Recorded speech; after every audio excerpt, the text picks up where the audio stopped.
乡亲啊，继续来看这个兰屿上大的强阵风来到17级，当地是大停电，总共有7365户受到影响。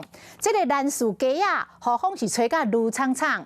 20年的大树丛，这个为树身蛇断去，大货车嘛冰摊去，也有这个兰屿测站的风速仪，这专门咧测量这个风的速度的，煞电到雨风吹甲嗨嗨去。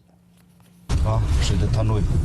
兰水街路单位甲三角锥拢风吹吹到，哇，浪打到这边了，你看。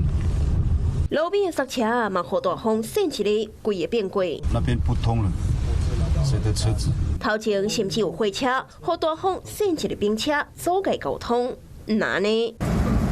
外口透风落雨，厝内却是暗蒙蒙，狂热风台造成兰屿大规模停电，有1365户受到影响。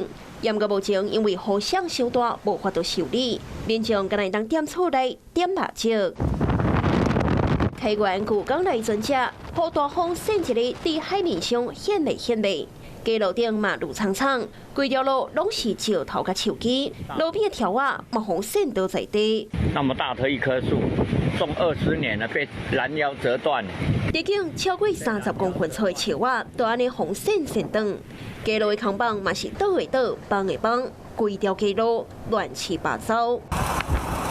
电线伫透风大风中海甲真大烂，民众倒位也嘛唔敢去点厝避风台。 过不时举手机啊，翕外口的风雨，真的不会太超过了吗？